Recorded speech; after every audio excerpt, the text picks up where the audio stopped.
이제 뭐 오래전의 일이 돼버린 것 같아요. 2019년, 19년이 아니죠. 2019년이 아니죠. 2020년이죠. 2020년부터 20, 21, 22 큰 일이 전 세계적으로 있었죠. 어떤 일이 있었습니까? 코로나요. 그렇죠. 코로나가 뭐 전 세계를 강타했습니다. 근데 여러분 생각해 보면 코로나보다 훨씬 더 무서웠던 게 뭔지 아세요? 코로나 자체보다 코로나에 걸릴까 하는 두려움이었습니다. 실제 통계적으로 보니까 코로나에 걸릴까 하는 두려움 때문에 목숨을 잃은 사람들이 더 많더라고요.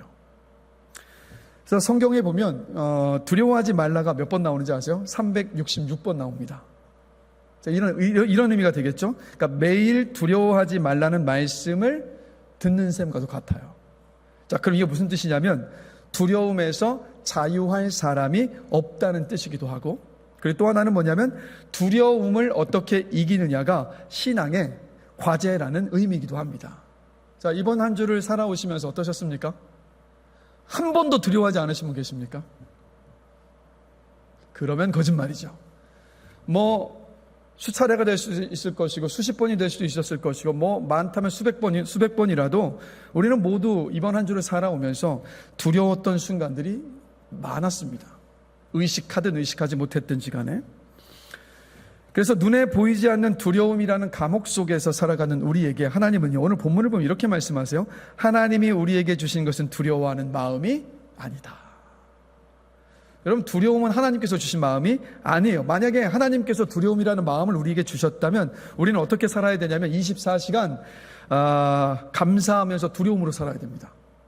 그러나 하나님께서 우리에게 주신 것이 두려워하는 마음이 아니기 때문에 분명히 이렇게 말씀하셨기 때문에 여러분, 그러니 하나님께서 주시지 않은 두려움을 품고 두려워하는 일이 저와 여러분에게 없게 되기를 간절히 기도합니다. 주님께서 바라시는 바가 아니니까요. 그래서 이제 오늘 본문을 보시면 이 디모데후서는 아시는 것처럼 사도 바울이 자신의 영적인 아들, 그러니까 아들과도 같았던 디모데에게 쓴 편지인데, 디모데에게 이 편지를 쓰면서 지금 뭐라고 말하고 있냐? 두려워하지 말라고 말하고 있는 거예요. 왜 그랬을까? 그 이유는 뻔하죠. 디모데가 두려워하고 있었기 때문에 바울이 두려워하지 말라고 언급을 한 겁니다. 자, 그러면 왜 디모데가 두려워가 있었을까? 여러 가지 이유가 있어요. 자, 디모데전서 4장 12절을 보시면 이렇게 말씀합니다. 같이 한번 읽어보겠습니다. 누구든지 내 연소함을 업신여기지 못하게 하고. 그러니까 한마디로 이 디모데는요, 정말 젊은 나이에, 아마 이제 정확하지는 않지만 신학자들이 추정해 봤을 때 20대 후반에서 30대 초반으로 봅니다. 굉장히 젊은 나이에 에베소 교회의 담임 목회자가 된 거예요. 그리고 에베소 교회는 그 당시에 지금의 터키 남쪽에 있죠. 그 당시에 소아시아라고 불리는 지역에 많은 여러 교회들을 개척하고 섬겼던 일들을 했었던 교회였습니다. 그런 교회의 젊은 디모데가 담임 목회자로 부임을 한 겁니다. 그러니 나이가 어렸기 때문에 두려워서 목회를 감당하기가 힘들었던 거예요. 제가 아는 목사님이 한창 젊은 나이에 목회를 시작하셨습니다. 근데 어느 날 이제 나이가 지긋하신 분이 교회에 왔어요. 근데 뭐라고 화를 내면서 이제 떠났냐면, 저렇게 새파란 목사에게 내가 어떻게 설교를 듣겠냐고 하면서 화를 내면서 한 번 왔다가 그 다음부터 안 온 거예요. 그래서 그 일을 겪고 난 다음부터 이 목사님의 기도 제목은요, 세계 선교가 아니었습니다. 어떤 기도 제목이었냐면 나이 먹고 빨리 흰머리가 나게 해달라는 게 이 목사님의 기도 제목이었어요. 그래서 여러분, 그 나이가 젊은 목회자가 강단에서요, 인생을 살아보니까 이렇습니다, 뭐 아니면 삶이란 이런 것입니다 라고 말하는 것은요, 사실 정말 부담스러운 일입니다. 말하기 민구스럽기도 하고, 왜냐하면 뭐 지금도 마찬가지로 우리 그러니까 여러분 안에는 저보다 연배가 벌써 20, 30년, 40년 이렇게 더 연배가 많으신 분들이 계시기 때문에 어떻게 감히 그런 말을 꺼낼 수가 있겠습니까? 그래서 제가 이제 저희 멘토이신 목사님이 이제 그런 말 하시더라고요. 나이가 50이 넘고 나니까 성도들이 권위를 인정해주고 강단에서 어떤 말이든 자연스럽게 할 수 있게 되더라라고 말씀하시더라고요. 2년 남았습니다. 정말 그렇게 될 건지 한번 저도 확인해보고 싶은데, 여러분, 하나님이 세우셨고 하나님의 말씀을 대신 전하는 것이기 때문에 강단에서 담대하게 전할 뿐이지, 사실 여러분 젊은 목회자가 연세 많은 분들을 포함해서 성도들을 대상으로 목회하는 일은요, 여러분 어려운 일입니다. 저도 겪어봐서 알아요. 지금도 부담스럽습니다. 그러니까 한마디로 이 디모데는 자신의 그 연소함 때문에 이 겪었던 두려움이 너무도 컸던 거예요. 이게 첫 번째 이유였고요. 또 디모데전서 5장 23절을 보실까요? 같이 한 목소리 한번 읽어보겠습니다. 이제부터는 물만 마시지 말고 내 위장과 자주 나는 병을 위하여는 포도주를 조금씩 쓰라. 그러니까 디모데에게는 뭐가 있었냐? 위장병이 있었습니다. 아마도 연소함 때문에 목회를 감당하는 두려움이 많다 보니까 생겨났었던 병이지 않을까 추측해보는 거예요. 위장병이 있었고, 그리고 어떤 병인지는 모르겠지만 자주 나는 병이 있었어요. 그러니까 여러분 생각해 보시죠. 지금 젊은 목회자에다가 자신이 아픈데 성도들에게 하나님께서 여러분을 치유하십니다 라고 설교를 하면서 치유기도를 할 수가 있었겠습니까? 자신이 아팠기 때문에 이런 어떤 기도회를 이끌어가는 것 자체가 부담스러웠을 거예요. 어쩌면 자신이 아픈 것을 성도들에게 알리지도 못한 채 숨기면서 목회했을 수도 있습니다. 그러니까 나이도 연소한 데다가 몸까지 약하다 보니까 목회하는 것이 디모데에게는 큰 고통이었고, 그리고 두려움이었던 거예요. 그리고 그 당시는요, 로마 시대입니다. 특별히 디모데가 에베소 교회를 담임하게 했던 그 시대는 어떤 시대였냐면 복음만 전해도 잡혀가 감옥에 갇히거나 죽을 수도 있었던 때. 그러니 교회 목회자가 되어서 공개적인 자리에서 복음을 전하는 것이 디모데에게 얼마나 두려운 일이었겠습니까? 자칫 잘못하면 누군가가 밀고를 하거나 찾아와서 잡아갈 수가 있었기 때문에 늘 그 두려움을 안고 있었어요. 그리고 또 한 가지 또 큰 두려워할 수밖에 없었던 이유가 있었는데, 자, 디모데의 전임 목회자가 누구죠? 누굴까요? 아니, 모르셔서 저를 그렇게 쳐다보시는 거예요? 자, 디모데의 전임 목회자가 누구였겠습니까? 바울이에요, 바울. 아, 진짜 모르셨던 거예요? 네. 너무 겸손하시면 안 돼요. 이럴 때는 아시는 걸 말씀해 주셔야 돼요. 바울이었습니다. 여러분, 바울은 어떤 사도입니까? 신약성경의 가장 위대한 사도 가운데, 가장 위대한 사도죠. 신약성경의 반을 쓴 사도. 그러니 생각해 보세요. 그 위대한 사도가 목회하던 교회의 후임이 된 사람이 디모데입니다. 부담스러웠을까요? 안 부담스러웠을까요? 그냥 부담스러운 정도가 아니라 겁나게 부담스러웠을 거예요. 그래서 실제로도 여러분, 목회자들 사이에 이런 말이 있습니다. 전임 목회자가 훌륭하게 목회를 한 교회 후임으로는 가지 않는 것이 좋다. 이왕 갈 거면 전임 목회자가 목회를 잘하지 못했던 교회에 가면 훨씬 더 낫다라는 말이 사실 공공연하게 목회자들 사이에는 여러분 돌아가고 있어요. 그럴 수밖에 없겠죠. 기라성 같은 전임 목회자가 있는데 그 후를 이어서 뒤를 이어서 목회를 하니까 여러분 성도들이 비교하지 않으려고 하지만 비교가 될 수밖에 없었잖아요. 그렇죠? 그러니 자신은 바울과 같은 위대한 사도가 아닌데 성도들의 기대와 눈높이와 그들의 어떤 마음들을 알고 맞춰주려고 하니 디모데가 얼마나 어려웠겠습니까? 자신이 목회를 잘 감당하지 못할까 봐 두려운 마음에 늘 사로잡혀 있었던 거예요. 이게 바로 디모데가 두려워했었던 이유입니다. 그럼 한번 생각해 보십시오. 디모데는 하나님, 저는 어려서 못합니다. 제 몸이 아파서도 못합니다. 그리고 핍박이 무서워서도 못합니다. 그리고 저는 부족해서 사도 바울의 절반도 못 따라가기 때문에 저는 이 목회를 감당할 자신이 없습니다. 너무 두렵습니다는 이 말이 저절로 나올 수밖에 없는 그런 상황이었어요. 자, 그런데 하나님은 이런 디모데에게 바울을 통해서 이렇게 말씀하신 거예요. 디모데야, 하나님께서 너에게 주신 마음은 두려워하는 마음이 아니다. 그 마음은 하나님으로부터 나온 마음이 아니다. 너 아무것도 두려워하지 말아라. 담대해라. 강해라. 내가 너와 함께 하겠다라고 사도 바울을 통해서 대신 하나님께서 말씀해 주셨던 거예요. 그래서 여러분, 이걸 늘 기억하십시오. 하나님은 우리에게 두려움을 주시는 분이 아니십니다. 내가 너와 함께하니 뭐든지 해보라고 격려하시는 분이 하나님이세요. 그러니까 목회가 됐든 하나님께서 여러분에 맡기신 어떤 사역이 되었든 하나님께 응답받고 시작한 공부든 사업이든 꿈이든 비전이든 그것이 무엇이 되었든지 간에 두려움 때문에 포기하거나 멈추지 마십시오. 하나님께서 그만두라고 하신다면 당장 멈춰야겠지만 하나님께서 당장 멈추라고 하시지 않는다면 두려운 마음 때문에 멈추지 마시고 두려운 마음 때문에 주저주저 하지 마시고 그 일들을 감당해 나갈 수 있는 여러분들이 되시기를 주님의 이름으로 축복합니다. 그래서 바울은 근데 이 디모데에게 그래서 그냥 두려워하라, 두려워하지 말아라 라고만 말한 게 아니라 어떻게 두려움을 물리칠 수 있는가를 또 디모데에게 가르쳤어요. 이 세 가지인데, 자, 오늘 본문을요, 다시 한번 한 목소리로 한번 읽어보겠습니다. 하나님이 우리에게 주신 것은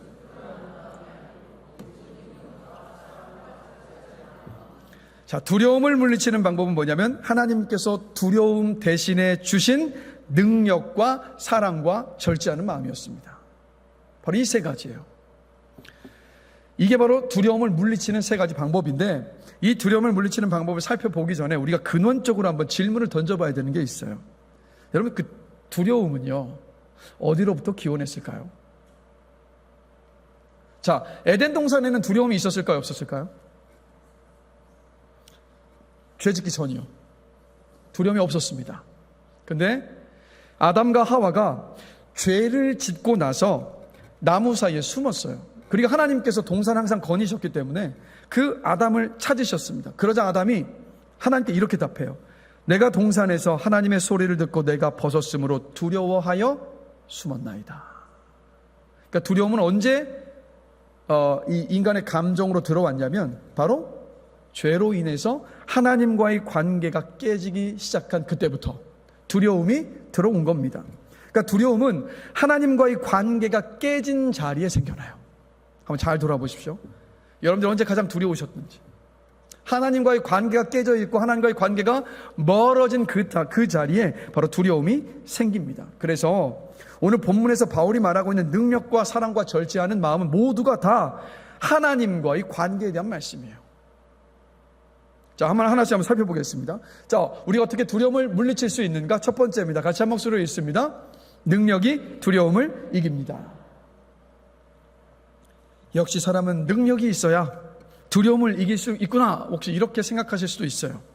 그런데 여러분, 오늘 이 본문에서 말씀하고 있는 능력은요, 세상이 말하는 스펙, 똑똑한 머리, 명성, 재력, 인맥, 재능 이런 것들이 아니에요. 이 본문에서 말씀하고 있는 능력은 헬라어로 뭐냐면 두나미스입니다. 두나미스인데 이 두나미스는 세상에서 오는 힘을 말하는 게 아니라 하늘로부터 오는 힘을 말해요. 이 능력을 말합니다. 요한복음 14장 27절을 보면 예수님께서 이런 말씀을 하셨어요. 같이 한 목소리 한번 읽어보겠습니다. 평안을 너희에게 끼치노니 곧 나의 평안을 너희에게 주노라. 내가 너희에게 주는 것은 세상이 주는 것과 같지 아니하니라.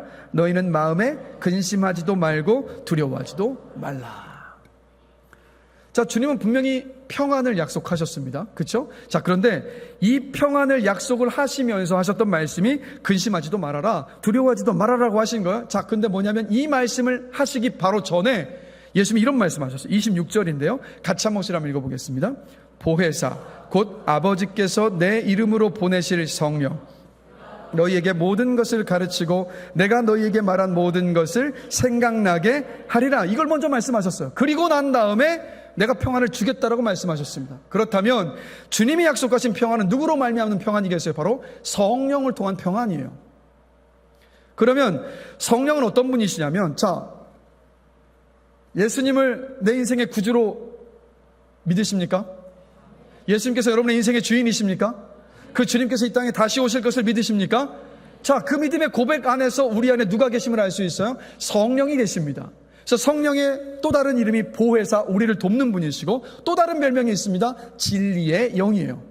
성령님은 진리의 영이신데, 그래서 보혜사 성령님은 26절, 요한복음 14장 26절 다시 한번 띄워주십시오. 26절입니다. 자, 여기에 우리에게 선물로 주신 보혜사 성령님이 하시는 일은 뭐냐면 모든 것을 가르치고 주님께서 말한 모든 것을 생각나게 하시는 거예요. 그러면 모든 것과 주님께서 말한 모든 것은 결국 뭘 말하고 있는 거냐면 성경을 말합니다. 바로 성경 말씀. 진리의 영이신 성령님은 말씀을 깨닫게 하신다고요. 그래서 말씀을 깨닫는다는 것은 어떤 의미입니까, 여러분? 바로 그 말씀을 하신 하나님을 알고 믿게 되는 것을 말해요. 그럴 때 두려움과 근심이 떠나가고 평안이 임한다라고 주님께서 약속하셨던 겁니다. 그래서 여러분, 성령께서 성경 말씀을 통해서 하나님을 알게 하시는 것, 그것이 바로 두려움을 이기는 능력이요, 하늘로부터 임하는, 하늘로부터 부어지는 능력입니다. 여러분, 그래서 우리 혼자 힘으로요, 뭐 한번 돌아보십시오. 여러분이 정말 두려움에 휩싸여 있을 때라고 생각을 해보신다면, 혼자 힘으로 두려움과 싸워서 이길 방법이 있던가요? 마땅치 않아요, 사실. 잘 생각해 보십시오. 걱정과 두려움을 몰아내기 위해서 걱정과 두려움의 원인이 원인을 찾아내고 그걸 떨쳐내려고 해도 내 마음대로 쫓아지든가요? 쫓아지질 않습니다, 잘. 꼭 신발바닥에 붙은 껌처럼요, 떨어지진 않아요. 자, 그렇기 때문에 생각하지 말아야 할 어떤 두렵게 만드는 그 대상을 생각하지 않으려고 애쓰는 그 헛수고 대신에 마땅히 생각해야 할 대상에 집중하고 몰입하는 게 두려움을 이기기 위한 답입니다. 그게 뭐겠습니까? 바로 말씀을 더 묵상하고 말씀을 통해서 하나님을 더 알아가고 그렇게 알게 된 하나님을 더 생각하는 것, 그 하나님을 붙드는 것보다 두려움을 속히 이기는 방법은 여러분 없습니다. 사무엘상 17장을 보시면 여러분이 너무 잘 아시는 골리앗이 이스라엘 백성들 앞에 딱 섭니다. 그리고 나서 40일 밤낮을요, 아침 저녁으로 40일 동안 나와서 이스라엘과 하나님을 조롱을 합니다. 근데 이스라엘 진영에 어느 누구도요 그 앞에 나설 수가 없었어요. 왜 그랬을까? 두려웠으니까. 근데 아버지 심부름으로 형에게 줄 음식을 챙겨서 방문한 소년 다윗이요, 그 상황을 보자마자 이렇게 말합니다. 사무엘상 17장 26절인데요 우리 같이 한번 읽어보겠습니다. 이 블레셋 사람을 죽여 이스라엘의 치욕을 제거하는 사람에게는 어떠한 대우를 하겠느냐? 이 할례 받지 않은 블레셋 사람이 누구이기에 살아계시는 하나님의 군대를 모욕하느냐? 40일 동안 어느 누구도 하나님이라는 이름을 그 입에 담지를 않았어요. 이스라엘 진영 안에 어느 누구도, 사울을 포함해서. 자, 그런데 다윗은요 그 전장에 오자마자 바로 하나님이라는 카드를 꺼내듭니다. 사울왕 앞에 섰을 때도 다윗은 한결같았어요. 현재 상황이 어떠한지, 골리앗이 어떤 무공을 가지고 있고 어떤 무기를 들고 있고 얼마나 큰지, 이 전쟁에 승산이 있느냐 없느냐, 이런 것은 한마디도 말하지 않아요, 다윗은. 오직 뭐만 말하냐면 주님께서 주신 그 생각으로 말하는 것이, 모든 말들이 다 누구에 대한 말이냐면 하나님을 향한 신앙의 고백, 하나님께서 어떤 분이신가 그것만 말해요. 자, 사무엘상 17장 37절 보실까요? 같이 한 목소리 한번 읽어보겠습니다. 여호와께서 나를 사자의 발톱과 곰의 발톱에서 건져내셨은즉 나를 이 블레셋 사람의 손에서도 건져내시리이다. 누구에게 지금 집중하고 있었습니까? 하나님이요. 골리앗과 대면에서도 다윗은 똑같았습니다. 누구도 하나님을 언급하지 않았지만 다윗은 하나님만을 내세웠어요. 다윗은 골리앗의 나이, 키, 기술, 지능, 무공, 상이 얼마나 크고 무거운지, 방패는 또 얼마나 크고 단단한지, 그가 얼마나 힘이 센가, 이런 건 눈꼽만치도 신경 쓰질 않아요. 골리앗에 대해서 사무엘상 17장을 보면 언급한 건 딱 2번입니다. 2차례만 언급을 하고, 그리고 하나님만을 언급하는데, 그 사무엘상 17장을 보면 사무엘상 7장 26절을 보면 살아계시는 하나님의 군대라고 고백을 하고, 36절에서 또다시 살아계시는 하나님의 군대라고 언급하고, 45절에서 만군의 여호와의 이름 곧 내가 모욕하는 이스라엘 군대 하나님, 46절에서 여호와께서 너를 내 손에 붙이시리니 온 땅으로 이스라엘의 하나님이 계신 줄 알게 하겠고, 47절을 보면 또 여호와의 구원하심이 칼과 창에 있지 아니함을 이 무리에게 알게 하리라. 전쟁은 여호와께 속한 것인지 그가 너희를 우리 손에 넘기시리라. 하나님은 9번 언급하고요, 그리고 골리앗에 대해서는 단 2번을 언급합니다. 하나님을 생각하는 것이 이스라엘 백성을 두렵게 만들었던 골리앗에 대한 생각보다 4배 더 많이 하나님을 생각하고 있었다는 얘기예요. 자, 우리는요 과학과 기술이 발달한 세상에 살기 때문에 이 합리적이라는 말을 정말 좋게 여깁니다. 그렇죠? 여러분들도 참 합리적이세요? 기분 좋아하시잖아요. 그래서 이 신앙의 영역 속에서도 합리적이라는 말을 굉장히 좋은 말로 좋게 여길 때가 많은 것 같아요. 그래서 모든 상황을 합리적으로 판단하려고 합니다. 다윗이 그런데 하나님께만 초점을 맞추면서 골리앗과 싸우겠다고 했을 때, 그래서 사울이요 다윗에게 이렇게 말했어요. 네가 가서 저 블레셋 사람과 싸울 수 없으리니 너는 소년이요 그는 어려서부터 용사임이니라. 지극히 합리적인 판단이죠. 그렇죠? 이 말은 이런 말입니다. 다윗아, 너 전장에 오늘 처음 나왔잖아. 너는 이 전장에 처음 나온 그냥 어느 누구도 알지 못했었던 그냥 양치는 15세 목동에 불과할 뿐이야. 반면에 저 앞에 골리앗이 누군지 아니? 그는 조기 엘리트 교육을 받은 사람이고 신체적인 조건까지 타고난 화려한 경력자야. 너 나가서 싸우면 그냥 죽는 거야. 반드시 죽어라고 사울이 말한 거예요. 자, 합리적인 관점에서 본다면 사울의 이 말은 지극히 합리적인 말이고 맞는 말이에요. 그렇죠? 근데 여러분 돌아보십시다. 무엇 때문에 두려우십니까? 일단 먼저 무엇 때문에 두려우신 생각을 해보시고 우리 안에 사울과 같은 이런 마음을 갖고 있지는 않습니까? 지극히 합리적인 것만 생각을 하면서 우리 안에 그로 인하여서 두려움을 떨쳐버리지 못하고 있는 것은 아닙니까? 나도 교회 다니는데 믿음만으로는 될 일이 아니야. 이게 현실이기 때문에 이 현실을 잘 봐야 돼. 혹시 믿음을 완전히 제외한 채 하나님을 완전히 옆으로 밀어놓은 채 너무도 합리적이고 지극히 그 현실만 바라보면서 혹시 판단하고 있지는 않습니까?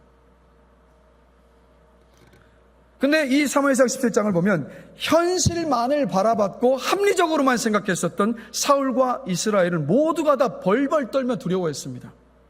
그런데 다윗은요, 현실만 보지 않았어요. 현실을 봤지만 눈앞에 있는 그 현실 너머에 계시는 진실이신 하나님을 다윗은 보고 있었습니다. 그래서 뭘 말합니까? 여러분 이것을 기억하십시오. 하나님께 우리가 정통하면 두려움을 이길 수 있습니다. 그러니까 어떤 합리적인 판단과 상황과 현실이 어떠한지 간에 우리 안에 두려움이 오고 나면 그것을 감당할 수가 없는데, 우리의 삶을 살아낼 수가 없는데, 이 두려움을 이기는 일은 뭐냐? 하나님께 정통하면 돼요. 기도하기 위해 이 자리에 온 우리에게 필요한 것은 뭐냐면 사울과 같은 세상물적인 빠삭한 그 현실감이 아닙니다. 현실 너머에 계시는 그 하나님을 끈질기게 붙잡고 그 하나님을 바라보는 하나님 앞에 섰던 그 순전한 다윗의 그 순수함이요, 하나님을 향한 그 순수한 그 마음이 저와 여러분에게 가장 필요하지 않습니까? 하나님을 향한 그 순전한 마음이 여러분들 안에 회복되는 은혜가 있게 되기를 주님의 이름으로 간절히 기도합니다. 그래서 그렇다면 우리를 두렵게 만드는 현실 너머에 계시는 하나님을 끈질기게 붙잡고 그분을 바라보게 하는 것은 뭐겠습니까? 바로 말씀 보는 거예요, 여러분. 말씀 붙잡는 겁니다. 말씀을 펼치시는 거예요. 두려우면 두려울수록, 두려움에 사로잡혀서 막 근심과 수심들이 많아지면 많아질수록 그것만 생각하시면서 그 앞에 그냥 막 널브러져 있는 것이 아니라, 두려우십니까? 두려우면 두려울수록 여러분의 가정에 있는 그 손, 여러분의 손에 놓여져 있는 그 성경 말씀을 펼치십시오. 그리고 성령의 도움을 구하시면서 하나님께서 어떤 분이신가를 그 성경을 통해서 알아가셔야 돼요. 알아가시다 보면 자연스럽게 여러분 안에 성령께서 계시기 때문에 그분이 하나님을 붙들게 하십니다. 그게 하나님을 붙잡는 거예요. 이사야 43장 1절 말씀입니다. 하나님 우리에게 이렇게 말씀하고 계세요. 한 목소리 한번 읽어보겠습니다.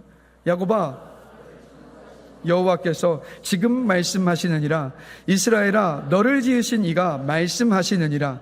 너는 두려워하지 말라. 내가 너를 구속하였고 내가 너를 지명하여 불렀나니 너는 내 것이라. 아멘. 하나님이 언제나 여러분에게 말씀하고 계신 거, 너 내 거야, 너 내 거야라고. 김정은이 너 내 거야라고 하면 진짜 무서운 일이에요. 그렇죠? 만약 어떤 범죄자가 여러분에게 너 내 거야라고 하면 정말 무서운 일이지만, 하나님께서 우리에게 넌 내 거야라는 이 말씀은 어떤 뜻입니까? 내가 널 반드시 지킬 것이고 책임질 것이고 인도하신다라는 고백이잖아요. 여러분, 두려움이 다가오는 현실 속에서 우리가 붙잡아야 될 것은 뭐냐면 영원한 것을 붙잡으면 돼요. 바로 하나님의 말씀.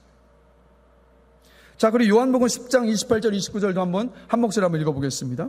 내가 그들에게 영생을 주노니 영원히 멸망하지 아니할 것이요 또 그들을 내 손에서 빼앗을 자가 없느니라.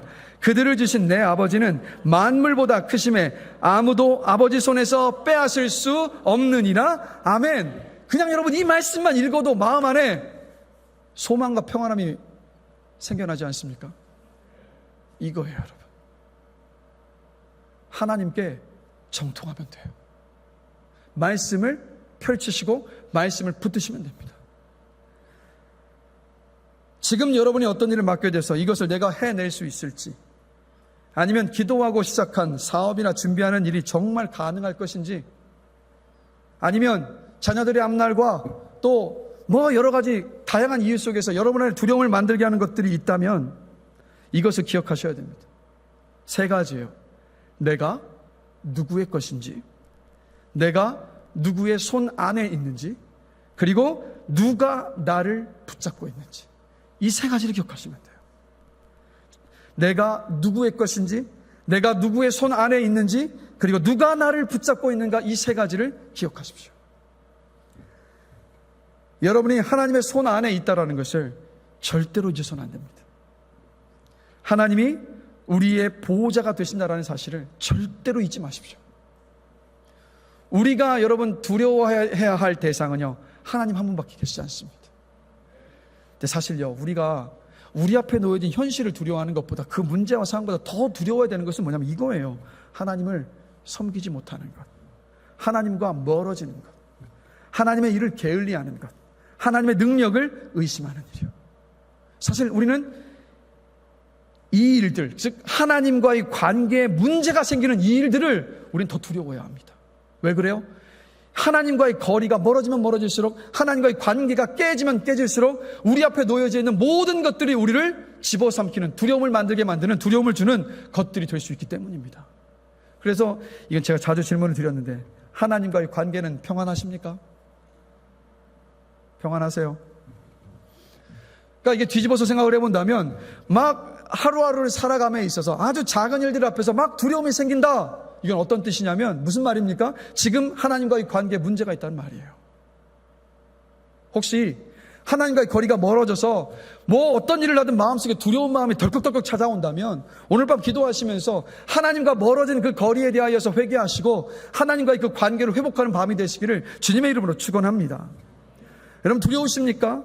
상황이 어려워 두려워질수록, 현실이 나를 두렵게 하면 할수록, 실체가 없는 두려움이 계속해서 생길수록, 상황 너머에서 이 모든 상황을 다스리시는 하나님의 그 말씀에 귀를 기울이시기를 주님의 이름으로 축원합니다. 성령께서, 하나님께서 어떤 분이신지를 알게 하시고 신뢰하게 하시는 위로부터 부어지는 그 능력으로 말미암아서 두려움을 아주 멋지게 물리치시는, 이겨나가시는 여러분들이 되시기를 주님의 이름으로 축복합니다.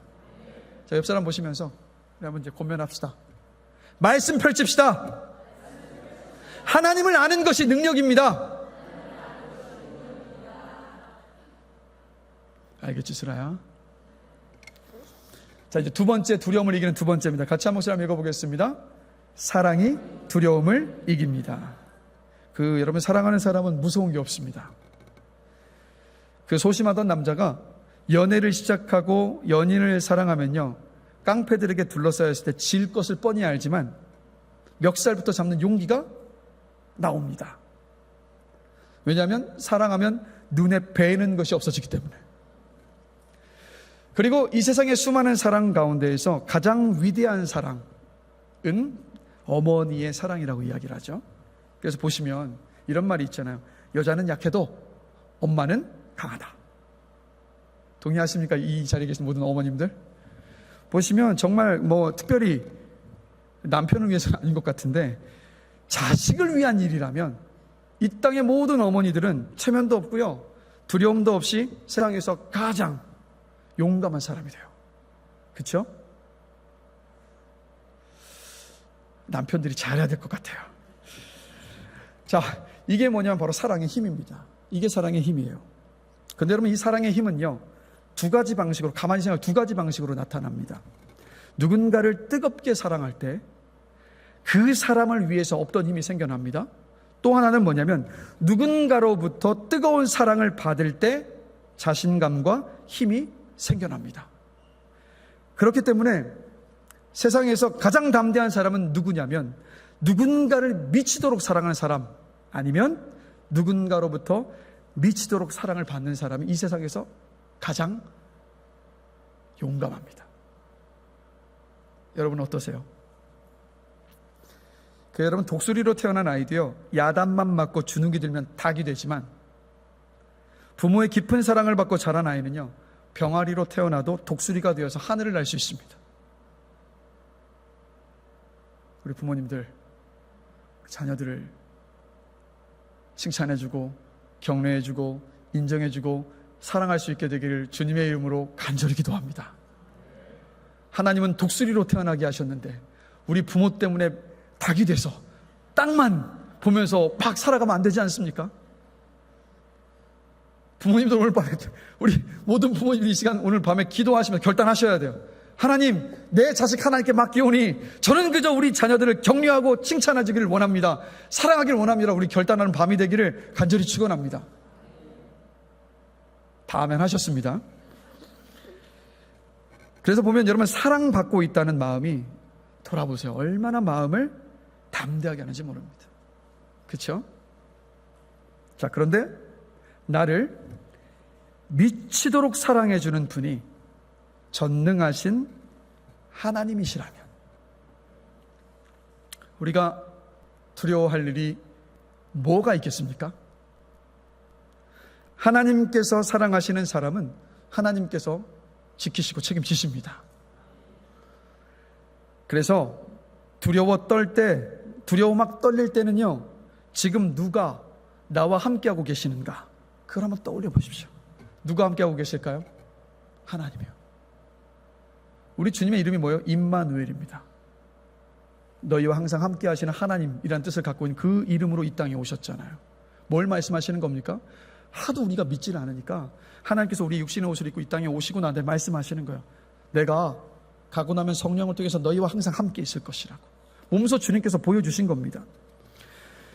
그분이 나를 싫어하시는 분이 아니라 사랑하시는 분이시고 뭐든지 책임져 주시는 전능하신 하나님이시라는 것을 기억한다면 담대함이 나올 수밖에 없습니다.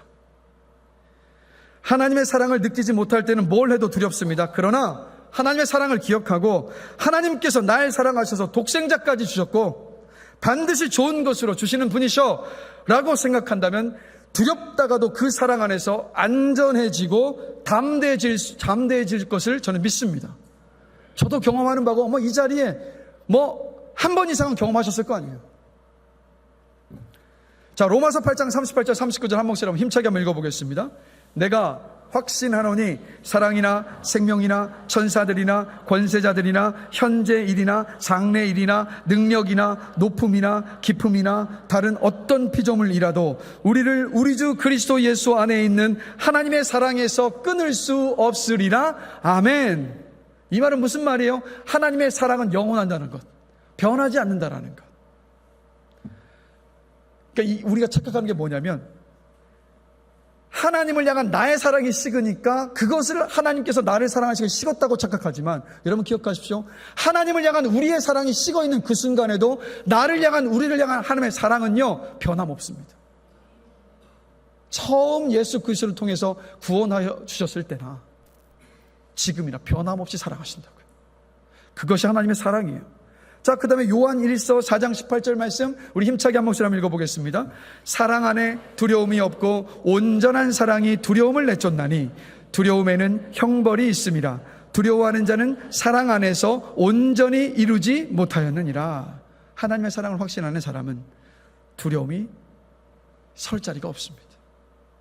우리 마지막 로마서 8장 37절도 한 목소리 힘차게 한번 읽어보겠습니다.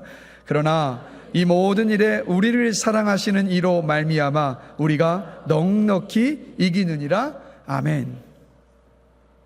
두려움 앞에 섰어도 정말 주님을 사랑하고 주님이 날 사랑하신다는 그 사랑의 마음으로 충만하다면 겁날 것이 없어집니다. 두려움이 떠나갑니다. 그러니 주님을 뜨겁게 사랑하시고, 혹시 주님을 향한 사랑이 식어 계시다면 오늘 밤 구하십시오. 제가 주님을 더 사랑하기를 원하노라. 그리고 하나님께서 나를 사랑하시는 그 사랑이 의심되시는 분이 혹시 계시다면 앞에 있는 그 십자가를 바라보시면서, 특별히 십자가 위에 달리셨던 그 주님을 깊이 묵상하시면서 주님의 사랑에 대한 그 확신으로 체험받는 오늘 밤이 되시기를 주님의 이름으로 축복합니다. 그 사랑에 대한 확신으로 두려움을 물리치시기를 주님의 이름으로 축원합니다. 자, 마지막 세 번째 두려움을 물리치는 방법입니다. 같이 한 목소리 한번 읽겠습니다. 절제하는 마음이 두려움을 이깁니다.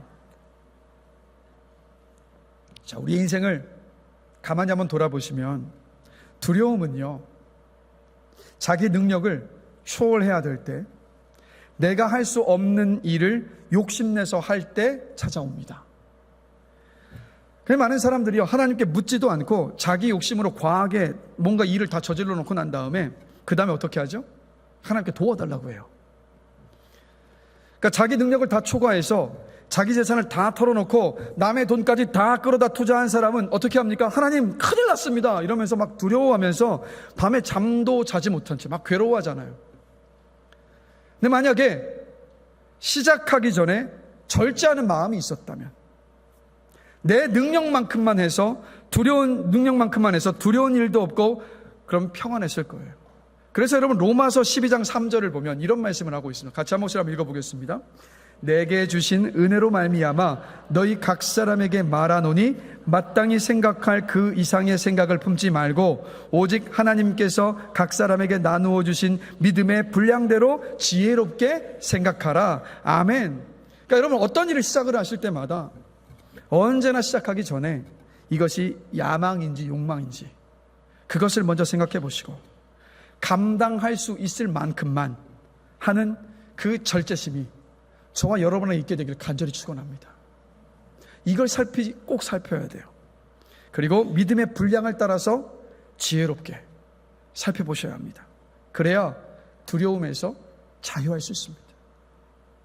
하나님의 명령이 아니라 내 욕심이 자꾸 큰 것을 이루려고 하는 것이라면, 그렇다면 어떻게 되냐면 우리 마음 안에 계속 두렵고 불안해질 수밖에 없어요. 그때는 기도하고 내게 맞는 수준으로 절제할 때, 그때에서야 비로소 마음의 평안이 오고, 그리고 안 되던 일이 오히려 더 잘 될 수도 있습니다. 기도했을 때 만약에 내 능력과 형편을 초월하는데도 정말로 하나님께서 하라고 강력하게 말씀하고 계시나, 그럼 어떻게 해야 되죠? 우리는 그때는 순종하며 나가야 됩니다. 남들이 무모하다고 과하다고 내 대신 두려워해 줄지 몰라도, 그러나 하나님께 기도하고 응답받고 진행하는 일이라고 한다면 그것은 주님께서 주신 마음이기 때문에 그 당사자는요 담대하게 그 일을 감당할 수 있습니다. 하나님께서 분명하게 명령하신 내용이라고 한다면 아무리 능력과 형편을 초월해서 한다 할지라도 두려운 마음이 들지를 않습니다. 하나님께서 주신 마음에는 두려움이 아니라 담대함이 따라오기 때문입니다. 그래서 여러분 잘 생각해 본다면 우리가 무작정 절제한다고 해서 두려움이 무조건 사라지는 것도 아니고, 그리고 과하다고 해서 또 다 두려워하는 것도 아닙니다. 중요한 포인트는 이거겠죠. 하나님께서 원하시는 것인지 아닌지를 묻고 알고 시작하는 것이 가장 중요합니다. 그러니 일을 시작하실 때마다 막 내 마음이 막 일어난다고 해서 그냥 바로 시작하시지 마시고, 항상 하나님 앞에 무릎을 꿇으시고 하나님께 그 일이 하나님께서 기뻐하시는 일이신지, 정말 나를 통해서 이루실 일이신가를 꼭 물으시고 그 안에서 결정을 내리시고 선택하시고 일을 진행해 나갈 수 있는 저와 여러분이 되기를 주님의 이름으로 간절히 기도합니다. 그러니까 하나님께서 원하시지 않으시는 일을 억지로 하면요, 우리가 아무리 절제하고 안전하게 시작한다 할지라도 마음이 두려워질 수밖에 없습니다.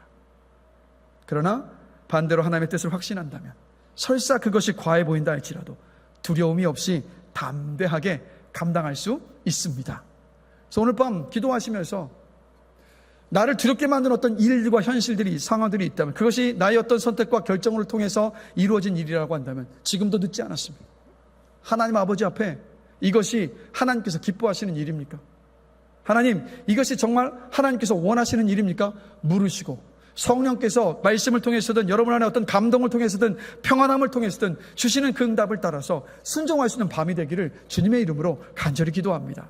그래서 여러분들 안에 그 두려움이 사라지고 하나님께서 약속하신 그 평강으로 채워지는 놀라운 밤이 되시기를 주님의 이름으로 축복합니다. 우리 찬양팀 다 올라와 주실까요? 우리 말씀을 마무리하겠습니다.